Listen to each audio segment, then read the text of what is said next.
hello, and welcome to the College of Creation for another week of creating D&D homebrew. My name is Dan. And my name is Michael. And we are Dungeons & Dragons DMs who love to create homebrew, all kinds of things, items, rules, creatures, features for D&D. This is a show where every week we take prompts from our community and try and make something, presenting each other with our creations and hopefully delighting and surprising each other in the process, and maybe, just maybe, giving you at home something that you can loop into your own games. And this week, Michael, would you like to remind our listeners what our prompt was this week? We had a very exciting prompt this week. Something that I think both of us immediately were very interested in doing. We were tasked with making stat blocks for our favorite Pokemon, trying to extend Pokemon into the world of Dungeons and Dragons. Very interesting prompt, because I think maybe our favorite Pokemon, at least for me, my favorite Pokemon isn't necessarily the most interesting one to transfer into D&D as a monster. So maybe both of us veered away from that a little bit, yeah. Yeah, I tried to make my favorite one work. I tried to make sort of my go-tos work a little bit, but just like always felt like I was mostly just reskinning something that already existed. Mm-hmm. But I gotta say I love this prompt, and it kind of just made me want to just like make a book of all the Pokemon, just stat it out. Which I'm sure somebody's already done. I'm sure it exists somewhere out there in the world. Done much better than I could figure out, I'm sure. And the other thing I thought about while making this was like, well, what are the mechanics? Because you kind of want a Pokemon to almost function like a familiar, sort of, or like an animal companion or something like that. Yeah. Have you ever... Because I certainly have. I have thought heavily about trying to make something like a Pokemon trainer work as a class or a subclass in D&D. Have you ever played around with that kind of thing? Yes. I think the consensus around it ended up being, why don't we just play a Beastmaster Ranger? And I don't particularly like the Beastmaster subclass for the Ranger. I think it's very restrictive on the player. So we kind of went with like a Drake Warden Beastmaster hybrid with Pact of the Chain elements from the Warlock. It was a weird like Frankenstein monster thing that it didn't quite synergize 100%. Definitely. I like the Drake Warden a lot. I do feel like it improves on basically every part of the Beastmaster, but it also is limited to... It's exactly what the Beastmaster should have been. But this is just a dragon. Like, you can't choose what kind of thing it is, right? Which is, I think, what's missing. And something that I've thought about in regard to this, have you played Octopath Traveler? I have not, no. So there are a number of classes in this game, and you can even do a little element of multi-classing. It's a really fun character mechanic. One of the sort of character classes is a monster hunter, basically. And one of the mechanics is you can capture monsters that you encounter out in the world, and then you can bring them out in battle to aid you. Which, I mean, that character was my starting character in that game, and she was easily one of my favorites mechanically. It's a little bit, I think, of a hot take, but I really loved the mechanics of the Monster Hunter in that game. And so I've tried to make something like that is sort of like a hybrid of Pokemon and the Octopath, and this whole idea of summoning as a core mechanic. But it's so fiddly. It's very hard to get right. It's very dicey. It's hard to balance because the idea of Pokemon is so vast. Right, there are like 1,050 of them at this point, and they're all sort of different. Like, you know, if you get into typing and subtyping and really get into the nitty-gritty of what Pokemon is, there are many of them that are similar to each other, but on the whole, there are so many of them that are crazy different that it's hard to put that into D&D where it is a little bit more streamlined with monster types and things that a lot of the base monsters are able to do.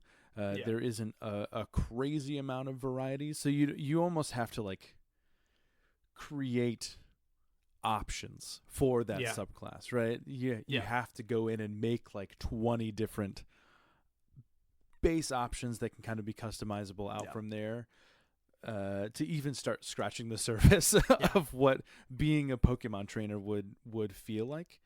One thing that I think is interesting is like mechanics of a Pokeball as a magic item, because there are so many different Pokeballs now. That we started just with the 4, and then each generation added a few more that are better at catching different types of things like that. That to me would be more interesting than making a subclass. Like I would love to make an item set, like a Pokemon item set. Maybe I'll add that to our list. That's good. I really like that. We'll circle back around to Pokemon stuff in a couple of weeks. Because you can almost think of like a catching a Pokemon as almost similar to a banishment, but in this case you are banishing it to an item. Snap them then you to hold, the pocket dimension inside of your Pokeball. And then you can use it to summon that thing at a later time. That's a cool item. That's just really rad. Yeah. One of the things I was thinking about, I almost made it for today, and it was just, I think, a little bit above where my brain was able to go for the amount of time I had left.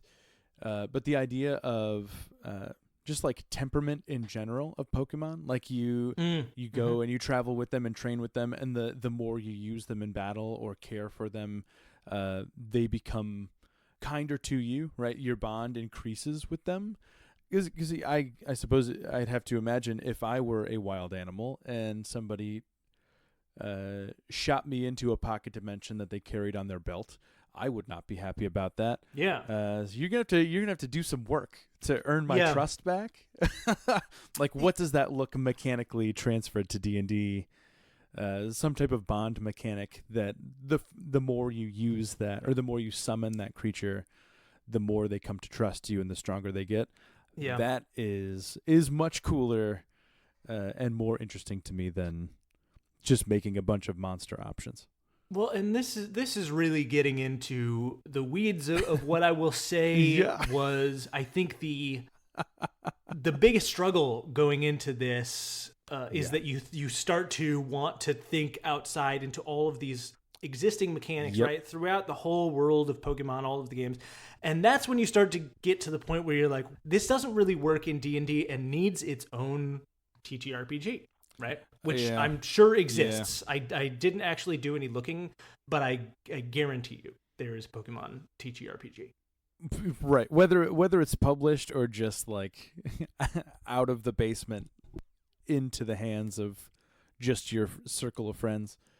I mean, at that point, it's like, why aren't I just playing a Pokemon game? This is a lot of work to shoehorn this into Dungeons and Dragons. So like, maybe not, not without value, but it's a lot of work. So this kind of thing exists, and it really does need to, if you're going to properly replicate the experience of Pokemon, because evolutions don't really fit into the way that monsters work in D&D. However, I did try and play with that a little bit with my creation. Similarly, that like bond mechanic with like a trained, companion animal isn't really a thing that has a robust rule set in the game outside of a couple subclasses, which I think if other mechanics were to be added to the game to allow that to be available to everyone, it would really basically nullify those subclasses that have those mechanics. Or any sense of familiars or anything like shepherd. That. Yeah. Right. So really it does get tricky to not just make a whole new game, which is fine. If that's your vibe, if you're like, listening to this and you're like, I love the idea of taking this or any other world and you're trying to replicate it in D&D and it's just too much, hey, consider writing an indie game. It will take a lot more work, but there are a lot of good resources out there to give you some tips and tricks on how to make your own system. If you listen to this and you end up writing your own Pokemon TTRPG, please let us know and let us play it with you. Yes, we'll play it with you. We'll sit at your table and play test your Pokemon game with you. Michael, what is your go-to Pokemon game? What is like top tier for you? Well, okay. So I have always collected the cards, much less in my recent years, but hardcore card collector when I was younger. I have many binders of them somewhere up in my closet. So initially, my preferred Pokemon game was just showing cards to my friends at recess. That was the big thing. I wasn't initially into the actual games. I never played the actual TCG when I was younger. I just loved collecting the cards and like having that be the community element of it. More recently, as in like 15 years ago up until now, I've been much more into the games themselves. And gosh, I love Ruby and Sapphire. I'm a Ruby and Sapphire boy. I love Generation 3. As I said in the last episode, I think it is the best generation. Maybe not the most successful, not the most nostalgia-driven, certainly. We can't compete with Charizard and Pikachu in Generation 3, but boy, do I love it. And it is the generation that I thought to pull some Pokemon for today. One of my favorite Pokemon, Swampert. Love that guy. Okay. I thought about making him for today, and I ended up going a different direction. But boy, shout out to all my water type Pokemon trainer people. Big true. The waters. Yeah. I almost always pick the water type as well. Great stuff. I think for me, red and blue are always going to be my go-tos. Yeah. I played those games on repeat, I swear. Yeah. And I just remember like the Safari Zone is a whole super fun thing. Like all of the unique Pokemon that are only in there. I should have made Kangaskhan today. I didn't, but that's one of my faves that I could never catch because like everything in the Safari Zone always felt like it was like too difficult and you can't actually use Pokemon. So like, how are you supposed to catch these things? They don't want to be caught and I can't hit them. Right. It's not allowed. Man. So you are 2 years older than I am, or a year and a half, or something like that. Something like that. It's interesting to think back then, like how much a year would change that, like the whole IP. How much can happen in a year and a half or 2 years? Oh yeah. Like I feel like I came into it just after Generation 1. Like I had all the Generation 1 cards. But I feel like I missed the boat on that initial like boom of Pokemon. So I really started with Gen 2, like the games speaking. I started with those games instead. So I feel like I always have a disconnect with Generation 1 that most other people in our area, like the elder millennial area of people, it's just something that I never see eye to eye on with, and that's a weird place to be. Like Generation 2 is a weird place to start. So you didn't catch any of like the Pokemon Yellow, like the Pikachu I choose you vibes, huh? No. Oh, no. That's wild. That was.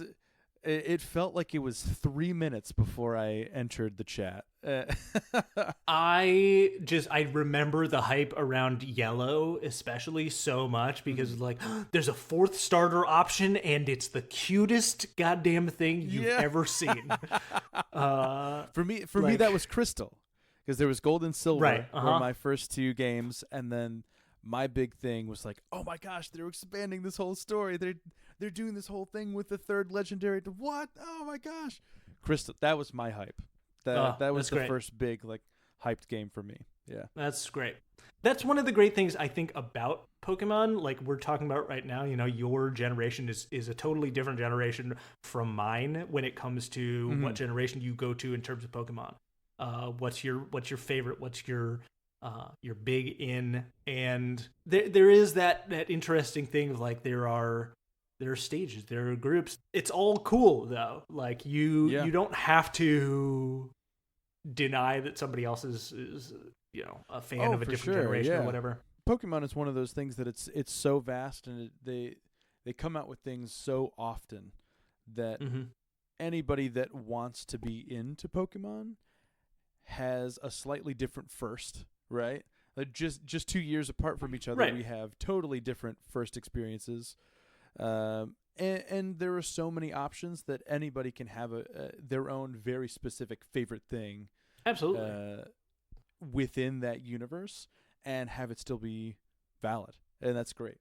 Well, and it almost like there's a degree of that almost mirroring the game world in that like the NPCs and trainers and stuff that you meet out in the world have also specialized into things that like you're like that's crazy. Why do you only have bug and poison types? Like that's right. Why do you only have bonkers 6 to me. Caterpies? What are you doing, dude? But it's like, okay, no, but I get it though, because now we also experience that in the real world because people just like go to a generation and they're like, I like this. True. I like these Pokemon because they're cute, or they're a type that I think is cool. Like, or they're a typing combo that's like, or I only have all of the starters or whatever. Like it's you know, you can play it however you want and it's all valid and it's all cool because it's gotten so vast and so huge that like there's no wrong answer. A little bit of something for everybody. Yeah, no wrong answer at all. Did you have a rule going into this week? Ooh, did I have a rule going into this week? Well, why don't I tell you about mine and I'll go into it. How's that? Okay, great. Yeah. Let's launch right at. We've talked about Pokemon enough. We could probably talk about it some more. Yeah. But so I will say I did have sort of a de facto rule that I came up with partway through. I didn't go in with a rule. Okay. I was like, I just want to find out what's my favorite Pokemon going to be, or what's a Pokemon that I think is going to be interesting to build. And then I'll just go from there. And I'll try and, figure it out. I ended up coming up with the rule, though, when I started looking at some other stat blocks of D&D stuff, that this trait that has been introduced in more recent D&D, I think it came out with Fizbins, but I could be wrong about that, is the mythic monster trait. Oh, yeah. Monsters have been introduced that have this mythic trait. The mythic trait is really like it's boss monster mechanics, right?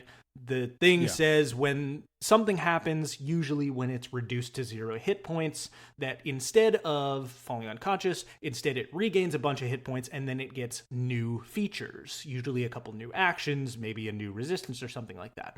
And that to me was like, this is something that I can see as like a 1-to-1 for a Pokemon evolution, right? Instead of you turn from this earlier version of the monster to now you're a different thing. You still have some of the same traits, features, some of the same vibes that you had before, but you now have access to new things. So it's like, I want to make a creature with a mythic trait. That was the rule. My first thought, because a Pokemon that I always try to have, regardless of generation that I'm playing, whatever, is I want to find me a Magikarp. And I want to evolve that into a Gyarados as fast as I can. I love Gyarados so much. He's a little weak against lightning. That's fine. But when I'm trying to figure it out, I'm like, gosh, Magikarp is just such an awful thing to try and build because it can't do anything. And also, then the mythic trait triggering at dropping to 0 hit points is just like, well, that also feels really lame because he's only going to have like 1 HP to begin with. Right. So yeah. it doesn't properly replicate the experience of just starting Magikarp in your party and immediately swapping him out the first thing in battle. Yeah. Like, you have to struggle to get a Gyarados. You have to fight and want it so bad. And I just couldn't figure out how to make that happen. So I just decided to go back to an earlier idea that I had that was like, let me just make a bunch of stuff. Let me make a fun mechanic and then variations, because I am who I am. So I give you the Mythic Eevee forms. Oh, yeah. Unsurprising, it's Eevee, everybody's favorite. My wife is a big fan of Eevee, loves Eevee, would have a party full of Eevees if you were allowed to have 8 Pokemon in your party. But, yeah, so Eevee is a simple beast as it stands. It's not particularly strong. It is very quick. And has a couple other things about it that have been expanded on in later generations. You know, its access to fairy-type moves and charming and stuff like that has been added. But then, of course, the big thing that everybody focuses on is all of the evolutions and how fun and cool that is. And you're right. So, I give you all of the Eevee mythic forms. Let's start from the top here. So, Eevee is a small beast, unaligned. Simple. Armor class 13. Hit points. I went with 2d6. Doesn't really matter. I also didn't put challenge rating on all of these because I didn't want to do the math. And also, we've talked about it before. It kind of doesn't matter. Speed of 30 feet. And then its stat breakdown is a strength of 7, a dexterity of 17, constitution 10, intelligence 6, wisdom 13, charisma 15. For skills, we have proficiency in initiative and perception. Interesting. Nice. Initiative is not usually a thing you see added to skills in monster stat blocks, but it is a skill, just like any other skill. It's a dexterity based skill check. So why shouldn't it be allowed to have proficiency? Right. And Eevee famously quick attack, great stuff. And finally, it's got no dark vision or anything else crazy like that. Just no major senses there. We've got some key features. The first one is the one that only takes place when this is Eevee alone. This is too cute. Any creature who targets Eevee with an attack or harmful spell must first make a DC 13 Wisdom saving throw. On a failed save, the creature must choose a new target or lose the attack or spell. It just boosts its defense a little bit, tries to keep itself away from getting harmed. Now, then we get into the mythic trait. This is called evolution. This recharges after a short or long rest. Although, honestly, probably just like once it's done, it's done. When Eevee is reduced to 0 hit points as a result of taking acid, cold, fire, lightning, necrotic, poison, psychic, or radiant damage, it doesn't die or fall unconscious. Instead, it takes a new form with full hit points based on the type of damage taken. And then we've got a little chart saying what type everything is. If you take acid damage, you turn into Vaporeon. If you take cold damage, you turn into Glaceon. Fire damage, Flareon. Lightning damage, Jolteon. Necrotic damage, Umbreon. Poison damage, Leafeon. Psychic damage, Espeon. And radiant damage, Sylveon. And then for actions, it just has a simple claw attack, and then has the escape attack pulled directly from the hair monster stat block. Can take the dash, disengage, or hide actions as a bonus action on each of its turns. It's just a little quick guy that can run around, try and avoid damage, but when Eevee takes damage from any kind of elemental magic damage, it turns into something else. And these mythic forms all have generally the same vibes. They are all medium beasts / elementals, so anything that affects a beast or an elemental will affect them. They have hit an armor class around between 14 and 16 for the most part, depending on type. Hit points around 33 to 45, depending on constitution. And then Vaporeon's got a swimming speed, but most of them are just regular speed. Jolteon is particularly quick, so is a little bit faster. They also each have damage immunities to whatever damage type triggered their transformation. That makes sense. With the exception of Jolteon being immune to both lightning and thunder damage. Also makes sense. And then they all also have a regular claw attack as well as an elemental blast. And I'm just going to go through the elemental blast because that's the biggest thing that's slightly different with each different version. So they all have immunity to a type of damage, and when they take that type of damage, they instead regain hit points. And their elemental blast is basically all of them. It's a ranged weapon attack that deals 3d6 plus their modifier damage of the same type that they are immune to. But they all have additional features. So Vaporeon's elemental blast does 3d6 plus 4 acid damage, and the target is coated in acid. A creature coated in acid takes 2d4 acid damage at the end of each of its turns until it uses its action to scrape or wash the acid off. Glaceon's elemental blast deals cold damage, and the target's speed is halved until Glaceon's next turn. Flareon's elemental blast deals fire damage, and the target must make a DC 14 Constitution saving throw or drop any metal weapon or shield it is currently holding and be unable to pick them up again until the end of Flareon's next turn. So it's great. Like a half heat metal, doesn't actually do any bonus damage, but does disarm you. The Jolteon elemental blast deals lightning damage, and the target must make a DC 13 Constitution saving throw or become stunned. Umbreon's elemental blast deals necrotic damage, and the target cannot regain hit points until the end of Umbreon's next turn. Leafeon's elemental blast deals slashing damage and poison damage. Okay. Razor Leaf? Yeah, exactly. And additionally, the target must make a DC 14 dexterity saving throw or become restrained by tangled vines for 1 minute. I only really added a little bonus damage and stuff because poison is probably the most common resistance in the game. Yeah. As well as slashing, and it's a pretty low restrained escape DC. So, in general, Leafeon is a little less strong in a number of ways. So, giving it a little bit of a boost in some other areas just gives it the opportunity to match up with the rest of them. Espeon's elemental blast deals psychic damage, and the target must make a DC 14 intelligence saving throw or become under the effects of the confusion spell for 1 minute. And Sylveon's elemental blast deals radiant damage, and the target becomes illuminated until the end of Sylveon's turn, and an illuminated target has disadvantage on stealth checks and cannot become invisible for the duration. These are fantastic. It's all very simple. They're much like many other things that you have made. The beauty is in the simplicity. I wish I could just be as concise as you, as you. I truly an envy of mine through and through. I love these so much. These are. I'm glad. For me, this felt like a little bit of a softball, and I don't feel like I was as ambitious as I was hoping it to be when all was said and done. We can save our ambition for our full book of Pokemon stat blocks. Yeah, I guess so. We'll work together on a book of 1,000 stat blocks. Yeah.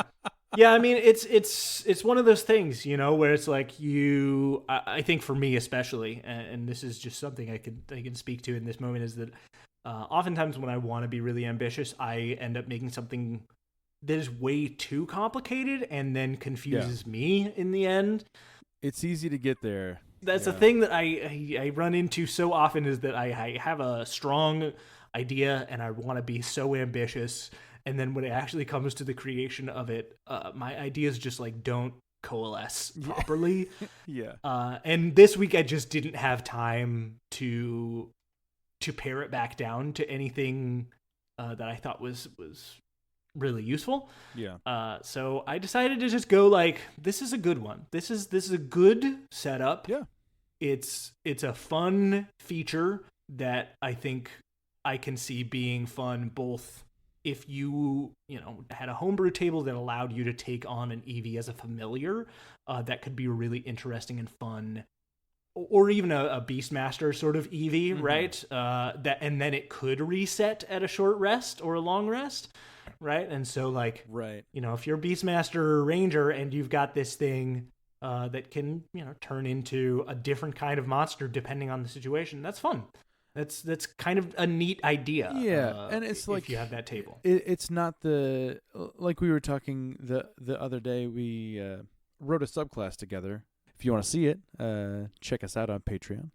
But one of the things that we were talking about while we were doing that was how possible it is to create something that exists elsewhere and apply it to D&D. Like what are the things that you're willing to eliminate from that thing that exists and add onto as far as D&D mechanics? And I think you did that really well here, where it's not a one-to-one comparison to Pokemon.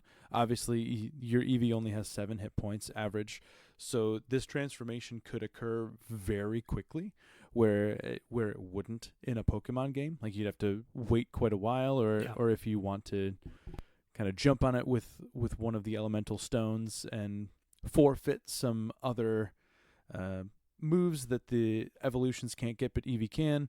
There are a lot of kind of finer details in there that are missed this way, but there are a lot of things that are gained, namely the versatility to explore all of the evolutions, potentially, depending on who you're going up against, and not have that be your final choice, which I think sometimes is the thing that people don't like about Eevee, because you have to find eight Eevees to get all of these things, because it is a finite choice once it evolves. So this is a really good adaptation, I think. It gives you a taste of everything. All of them have really unique features with their elemental blasts. It's not just this is a ranged weapon attack that hits for fire damage. Just spam that every time. The secondary effects are very cool and very appropriate for each stat block. And this is awesome. Thank you. Good use of mythic actions too. Criminally underused. It was introduced as a thing, and then so few monsters actually utilize it. Yeah, I love it as a mechanic. Fantastic. I think it's very fun, and the idea specifically with this, because I don't think I mentioned this anywhere in the copy. But there is an intention going into this that this is more intended to be a familiar or a companion than it is to be a monster you encounter in the wild. Mm-hmm. That's not really what it's for. So it could be really fun to play with in that way. And I think it would be less satisfying encountering it as a monster encounter than if you were to loop this into Beastmaster or Pact of the Chain or a number of those other things. Even possibly Wild Shape. I don't really know how that would work, but it's something. That's what we have to do. That's the next subclass we have to write together. Is the Pokemon Wild Shaping Druid. That's what we want. Yes. No, this is great, man. I like this. I like this quite a bit. Thanks. I did have a good time making it, and I also really like my formatting. I spent a good amount of time on the formatting. This is fantastic. If you are just listening to this and you're not following along with the free PDF of these that you can find on Patreon, it's modeled after a Pokédex, which is fantastic. Did you go with favorite Pokemon, or did you go with something that's interesting to create? Yes and no. So, as we talked about, I'm a big fan of Mudkip and Swampert. Marshtomp is, whatever. We all skip through the middle stages. Please, if you would open your document, this was my favorite Pokemon when I started. Let's go! Interesting that you talked about this earlier. I know that your hang-up was the evolution, and I did not consider evolution at all. That was fine. not a part of why I made any of these in any shape or form. So I did go with Magikarp and Gyarados. Absolutely my favorite Pokemon. Is a must-have in any Pokemon game that I play, including the fringe games like Pokemon Stadium and Pokemon Go and things like that. Yeah, need a Gyarados. This is truly just like confirming even more that we are maybe the same person. We're mentally in line at all points. Have the same freaking brain. We come to our final product from opposite directions, but we get to the same place. Okay, so this is what I have, because you're absolutely right. The mythic evolution would not work for Magikarp because it's incredibly weak. It is a struggle. It's a battle to get that Gyarados, but boy, the spoils are sweet once you get there. Once you get it, it is exactly what you wanted. So we'll start with my Magikarp stat block. It's a small beast, unaligned, an armor class of 12 hit points, which may be a bit high. That's a ton of hit points. I figured it's more than a commoner. Yeah, I figured I gave Gyarados so many that I had to. I was just trying to scale back. That's very fair. Speed of 5 feet, swim speed of 30 feet, and really the big thing with Magikarp, the big thing with all 5 of these. I made 5 stat blocks today. I really tried to adapt Pokemon language into D&D language and mechanics, specifically for abilities and moves. So I focused less on the Pokemon themselves and tried to pick them for moves that I thought would be fun to adapt. So I didn't have as concise of a concept as you. But Magikarp has the Swift Swim ability in the Pokemon games, and that just means that it's faster when it's raining. So I said Magikarp's swim speed increases by 10 feet anytime it is outdoors and caught in rainy weather. Cool. 2 actions, splash, nothing happens. And then tackle. It's a melee weapon dealing 3 damage. It can use that 8 times a day. So once it hits that, it can only splash and do nothing. Cool. Moving on to Gyarados. I gave it the typing it has been asking for decades. It is a huge dragon, not a beast. Yes. It is a dragon, typically chaotic and neutral. It's a dragon. It has so many dragon-type moves, but it's water flying. Yeah. Why? Dragons can also fly. Come on, God. Come on. It should be water dragon. Water dragon, absolutely. The flying part, yeah, I've never really understood. I think it was just a way to move their coolest Pokemon from just being able to swim to being applicable anywhere. You have a Gyarados, you can just fly through the sky. Dragons can also do that. Come on. Yeah. Come on. Admittedly, I overloaded this stat block. Yeah, this is thick. It's thick. It's a wide, big stat block. My idea for this was that with the move swapping mechanic that's in the Pokemon games, you would just pick 4 of these total. Mm-hmm. So I gave all the options, and you can pick 4 of them and use those in whichever combination you would like, because not every Gyarados is the same. Not every Pokemon is the same. Yeah. So I was thinking that's a really interesting thing to bring in, because you're absolutely right that like there's no set move set for any one Pokemon. There are options. There are all kinds of ways to customize and things like that, and that's hard to replicate here. So I think that's a fun and interesting choice. I was thinking that if there was a book of Pokemon stat blocks, this is how they would be laid out, with the caveat that only a certain number of these abilities can be used at a certain time, like in a certain, maybe even choose them before a combat, or like if you have this. Yeah. This is probably a bit strong to have as a companion, but as a DM using this as a monster, you can kind of pick and choose. So huge dragon, typically chaotic neutral, AC of 17, hit points. I set it at 110, but it's kind of a wide range there. I gave it a flying speed of 40 feet and a swimming speed of 80 feet. Boosts to strength and con. Everything else is kind of middle of the road. Okay, dex and wisdom. It is vulnerable to lightning damage, as you said before. Yep. So I did include that. It's resistant to acid and cold. It is immune to the frightened and petrified conditions. And it can communicate with all beasts and all dragons that have a swim speed. So it can still kind of like communicate naturally with other creatures. To its abilities, it has the Intimidate and Moxie abilities in the Pokemon games. My thought is you could pick one or the other of these. Intimidate, if another creature moves within 15 feet of Gyarados, they must succeed on a DC 14 con save or become frightened.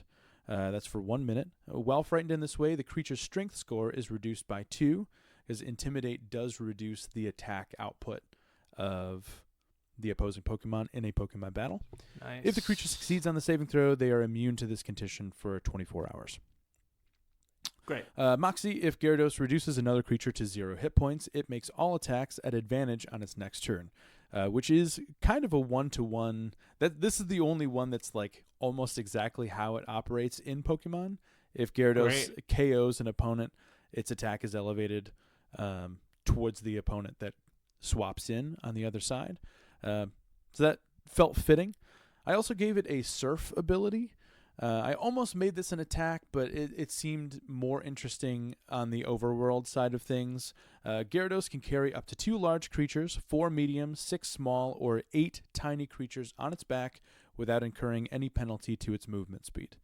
So it can be used as the fairy. I think that's great to use as not an attack, but instead an ability that's almost like a powerful build sort of ability, for swimming. Yeah, exactly. It also has a multi-attack. It can use Aqua Tail, which is just a tail attack, and Crunch, which is just a bite attack. 1 Crunch and 1 Aqua Tail per turn. I also included a Hydro Pump that recharges on a 5 or a 6. Gyarados exhales pressurized water in a 60-foot line that's 5 feet wide. Each creature in that line must make a DC 14 Dex save, taking 33 force damage on a failed save, or half as much on a successful one. I had a hard time deciding between cold and force. I grapple with this mentally, that all water-based creatures in D&D deal cold damage. I think that is not realistic. Not all water is cold. It should be force damage. Yeah. I wish there was just like a water-based damage type. I also gave it a Rain Dance action. Gyarados calls to the skies and causes heavy rain to begin falling, which directly affects the next action, which is Water Pulse. Gyarados expels a powerful wave 20 feet in each direction, centered on its location. Any creature caught in the wave must make a DC 14 Strength save or be knocked prone. This saving throw is made at disadvantage if it's raining. So a little combo piece there. And I also gave Gyarados 1 legendary action that it can use, Dragon Breath. Because it's a dragon, Gyarados exhales a 30-foot cone of acidic smog. Each creature in the area must make a con save or take some damage. That's all it is. It's acid and cold acid damage. and cold damage. Which, interesting. Yeah. I like it. So I love Magikarp Gyarados and Gyarados so much. Yeah. I really like the idea of Pokemon. even building a table into the stat block somewhere to be like, hey, roll 4 times on this table, and those are the moves that this particular Gyarados has access to. That's a good idea. I should include that. I mean, it would take up a lot of space, and if you did that for a bunch of Pokemon, that would be very complicated. It'd be a lot I think of content. for something this big that has access to a lot of moves, especially a lot of powerful moves, I think that's the kind of thing that seems really interesting. Give it a little bit more randomization. Like, you pick one of the traits and 4 of the actions or something, or something like that. I don't know. You know what I did for the mythic action when I made my first draft of the Magikarp into the Gyarados was, instead of the mythic action triggering on a dropping to 0 hit points, I instead had it be a roll. So at the start of each of its turns, Magikarp rolls a d20, and on a result of 1 plus the number of combat rounds elapsed or less, it turns into Gyarados. That is very interesting. I like that a lot. I could see where that would be difficult to put into digestible words. Yeah. it was a little tricky. So and it also does that thing that I don't generally like, which is like keep track of how many rounds have elapsed. Right. Which is like, that's if this is any sort of large combat, that's hard. Yeah. But again, like, does it work best as a creature you encounter then, or does it work best as a companion? I don't know. That's what I ran into so much issue with, was like, I want this to be both somehow, but I can't figure out how to make it both. Anyway, but it's tough. I like this build a lot. Thanks. I like a lot of the ideas there of that, like, rotating move set is really cool and not really a thing that exists, but I think could be really fun to just add some, like, variety to the monsters that are encountered, you know? It's a way to throw a bunch of the same monsters into a combat and still keep players guessing at least a little bit. Like, they can have an overall idea of what the monster can do, but they don't know which things they can do when. Well, it's even the kind of thing that you could add to a generative, like, even if you added that sort of mechanic to, like, a group of town guards, you would vary it up. So, like, it's not that they all have spears and that's all. Like, hey, this one has a dagger and a crossbow, and this one has a longsword, and this one has a shield. Yep. But that means that they all have, like, slightly different ways to attack. They have slightly different mechanics. It gets a little complicated, perhaps, but it also means that you're creating a lot of variety and you're making your combat feel a lot more, I guess, unique. Yeah. So I like it as a mechanic. In this case, the town guards are Gyarados. Can you imagine an aquatic city just guarded by a bunch of giant dragons? Oh my God. We're never going in there. I don't care what type of shops are there. That's fine. Pass. We'll go to the next place. Love it. I did make 3 more stat blocks that are not connected in any way, other than the fact that I thought their abilities were interesting. Okay. These are 3 Pokemon that, well, I guess one of them does evolve, but in their first appearances, there are 3 standalone Pokemon that really are not connected to any other Pokemon. And maybe overlooked because of that fact, but they do have some cool features. The first of which is Smeargle, the dog person Pokemon with a paintbrush tail. I don't think I know Smeargle. What is from that? Generation 2. Oh. He's a little painter guy that is often forgotten about. He is a small humanoid, typically neutral good. Middling stats, nothing crazy. His highest stat is Wisdom with a +3. His skills are Arcana and Performance, and he is immune to the Charmed condition. Great.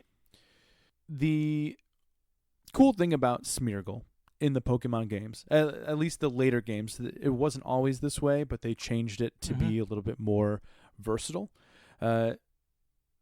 His move that it can use is called Sketch, and it basically just copies a move that the opposing Pokemon can use. So really, Smeargle can use any move in the game if it's up against the right Pokemon, right? Cool. So Smeargle has 2 abilities. Again, this can be chosen between the 2. Own Tempo. Smeargle's ability scores cannot be reduced in any way. Technician. If Smeargle uses its sketch ability to copy an attack from another creature, it can choose to use that creature's stats if its own are lower, which in most of the time is probably true. Yeah. Does not have any actions. It can only take reactions. And it can only take one reaction. It is called Sketch. If Smeargle sees another creature using an action, Smeargle can remember it and use that action on its next turn. So it eventually develops actions, but only based on what it is up against. Gotcha. So it keeps those actions. Actually, I'll ask your opinion on this because I was going back and forth to see if the action only took for one round. Because that kind of like makes sense with how it's used in the game. It kind of just takes the action and is able to use it, and then it can take a different one. Which, if it's in a big combat and there's a lot of variety, that could be fine. But if it's like a 1v1 or, if it's any type of smaller situation, holding it for a while would make more sense. Yeah. So like it can ditto that action. Yeah. And keep it for an hour or something like that before it loses the muscle memory or something. Yeah. I mean, I think it's cool for it to like build out a set of actions that it can take based on what it's seeing, and then it can just kind of like customize itself for the combat. That's kind of an interesting idea. Yeah. The reactionary, like it can only use it right away, does feel like it would have limited use.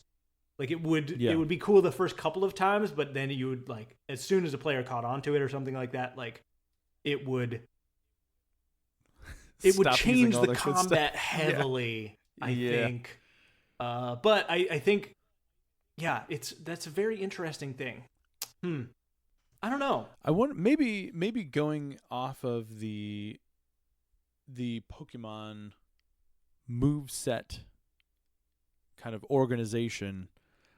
Maybe it does keep them, but it can only retain up to 3. Yeah, sure. So it could only have Sketch and 3 other actions. Yeah. And if it wants to use Sketch again, then it has to replace one that it. That's a good idea. I think that's good.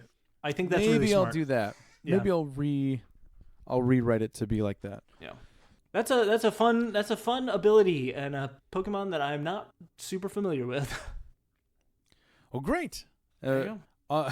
Just justice for Smeargle. All right. Often forgot about. Who else we got here? We also, my second stat block is for Chansey, the classic. Okay. It's medium Fey, lawful good. Great. Pretty low armor class of 12, hit points 229. That's so many. Because if you look at Chansey's stats in the game, it is wild. Because it's all based off of, it's like a number scale. Her base stat for every other thing is HP, attack, defense, special defense, and speed. Those are the 6 standard Pokemon statistics. Everything is in the red zone, which is low, except for hit points, which is the bar is way off the chart. Has a hit point stat of 250, which this doesn't need to make sense to any of you. Just comparatively, everything else is below 100. Like 50 is the next one. So it has so much HP compared to everything else that it can do that I thought that was interesting. That is interesting. So it is bad at everything except for having hit points and healing.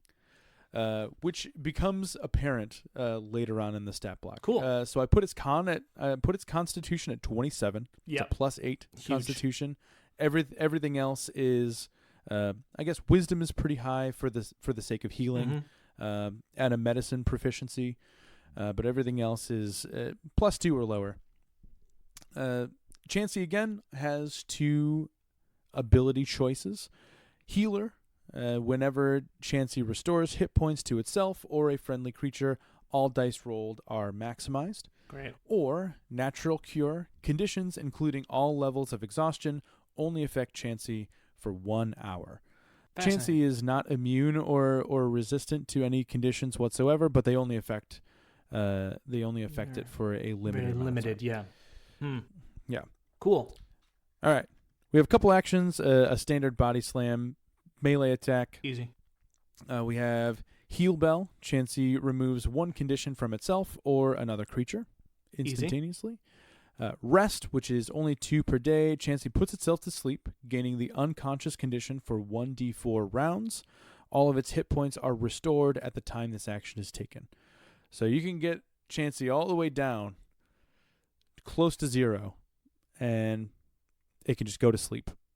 Great. And restore all of it. Rest. Come back. Yeah. Great. And also, it has a sleep talk action. All creatures who are within 5 feet of Chansey and are not deafened must make a DC 12 con save, taking 2d6 thunder damage on a failure or half as much on a success. Chansey must be unconscious to use this action. Love it. Gives a little bit of versatility if you do roll a 4 on the rest. Yeah. And you're out of commission for that long. You can't move, but at least you can protect yourself a little bit. Yeah. That's cool. And the last one, the unsung hero of Pokemon Go players everywhere, Shuckle. It's a small beast. It's unaligned. An armor class of 21.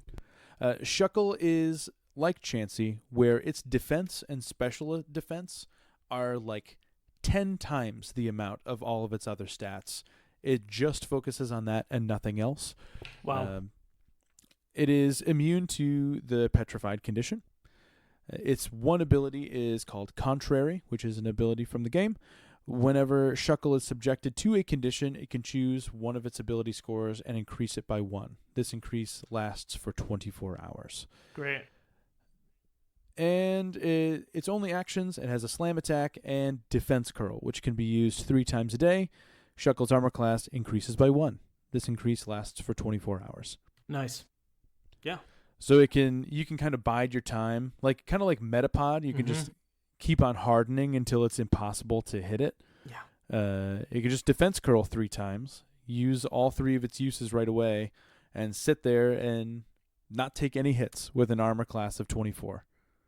That's pretty good. That's pretty darn good. Those are fun abilities, and I think some of them really play really well with D&D mechanics. I think Rest is a super cool and interesting idea, and that 1d4 roll, perfectly encapsulates the weird frustration of being put to sleep in Pokemon or using a rest and just not knowing how long the Pokemon is going to be asleep for. Just okay, well, I guess you might be asleep forever. 200 plus hit points. You can take a couple hits. So many. You can body some blows. That's good. While you're asleep. I like that a lot. The sketch almost reminds me also of the metronome move in Pokemon, which also might be a fun and interesting one to find out how to replicate in D&D. My immediate thought is metronome-esque. Roll a d10 and that's the level of spell that you cast. Oh, wow. Yeah. And 10 is a 9th level spell, and 1 is a cantrip. Yeah. And what else? I mean, then you figure out what friggin' spell you randomly cast. Yeah, roll on this D100 table of spells. Yeah, right. Truly. It would almost have to be that. Yeah, I think it would have to be. You'd have to roll for what level, what class spell list, and then roll a D100. You need 3 nested tables for that ability to work. But I think it could be fun. Quite a complex ability. For next week, Dan and I will both tackle the Pokemon ability Metronome. That's all we're doing. Yeah.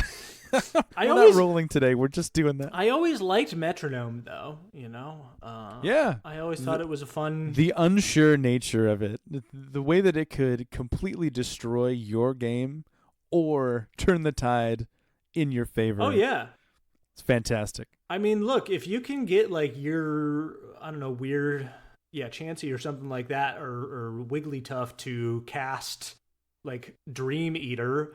Yeah. Yeah. You could either get that, or you could get them to cast Leer. Right. Yeah. Sick. I cast Sand Attack. Dang it. I like all of these. They're fun. Thanks. And I think they would all, just the abilities themselves would make for really interesting encounter versatility. That's what I focused on. I appreciate that. That's the thing that was most interesting to me this week is, man, did I scour dozens of Pokemon lists just looking, just like not even really reading the text on the screen anymore. Just like which one of these creatures am I going to do? There are so many to choose from. How am I going to delineate what is interesting enough to put on the page? And it came down to the weirder abilities, the things that I think thought it's great. Would be fun to adapt. I think that's a really good tactic to take, is to just go for some interesting Pokemon abilities and find out how to port them over. That's cool. That's super rad. Thanks, man. Yeah, I like that a lot. That's very fun. I had a good time doing it. Yeah, good. Well, what a fun time, Michael. Would you like to roll for what our creation is going to be next time? I would love to. Let's get that table on up here. Yes, indeed. I am pulling up our table of homebrew prompts. If you, listener, have some homebrew prompts that you would like to see us make, tackle, see if we can come up with a good or fun ideas for, you can send us an email at collegeofcreationpod@gmail.com, or you can jump on over to our Patreon. That is patreon.com/collegeofcreationpod, and send us a message there. You can also access all of the versions of the creations that we've made. You can see them. You can put your eyes on them in all of our beautiful formatting, download them, and use them in your games. Michael, what are we making next week? Let's roll and see what we get. That is going to be a 16 today, Dan. 16. Okay, we have another subclass. We're back to subclasses. Okay, after a couple weeks of monsters. Nice. Indeed. This is from Bagel Lord on the Discord. This is a wild magic or randomized rogue subclass that uses a deck of cards or some other tool for randomization. Yeah, I remember having a conversation with them on the Discord about this a long time ago, and this is very interesting. It's twofold why this is interesting, because we both sort of agree that the rogue is maybe not our least favorite class because artificers exist, but it is in the bottom two. And it's low on my for both list. of us to make a rogue that we enjoy. Yeah, I'm really interested in the looseness of this mechanic. You know, it's wild magic or randomized in some way. Like there's some element of chaos here that uses a deck of cards or some other tool for randomization. You know, is that the character using a deck of cards? Is that the player using a deck of cards? Is this a gambit situation, or is this tarot? Is this a deck of cards? Are you using the deck of like many things? Are you using the deck of illusions?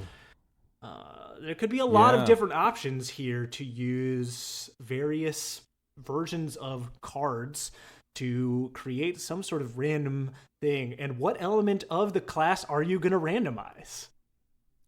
Right. Is it all random? Or just little parts of it random? The subclass the use of the cards randomized, random? or is it actions? It's hard to know. Gosh, this is good. Yeah. This will be interesting. I might have to revisit some old ideas because I have something that immediately springs to mind as maybe an adjacent idea that I had at one point that might be worth digging back up again and seeing if I can fit it into this particular prompt. That's a good one. This will be interesting. This will be interesting. Quite broad. I think a lot of room for us to go in vastly different directions here, which is great. Until then, this has been the College of Creation. Michael, what do you have to say to the people before we go? Dan, today I'd like to speak to anyone who has, at any point in their life, enjoyed some type of subculture, niche, fad. For me, when I was younger, it was Pokemon. I rushed home every day from school to catch Pokemon on TV, collect the cards, play the games, talk about it with my friends, understanding full well that some other people might not think that that was very cool. And my message to you, like whatever you like. If something brings you joy, it doesn't matter if anybody else thinks it's cool or not, as long as you think it's cool. Thanks for listening. Thank you, Michael. I couldn't agree more with that point. Like what you like. You'll find your people. You will. Yeah. Sometimes you just make a podcast with them. Almost every single time, Michael. Yeah. Before you know it, there's a whole community listening to your Neopets podcast, and you were never alone to begin with. That's very true. That's all right. Very true. Well, all of you, take care of yourselves, and we will be back here next week. Bye-bye. Goodbye.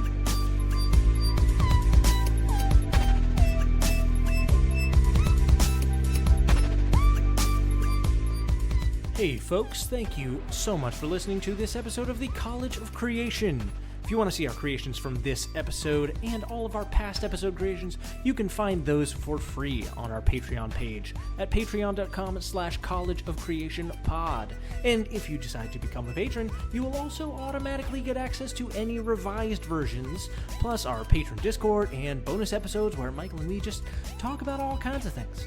You can send your homebrew prompts and questions to collegeofcreationpod@gmail.com. Our music is by Fuserwolf. You can check out his tunes on Bandcamp and Spotify. Thank you so much again for listening, and we will see you right here again next week.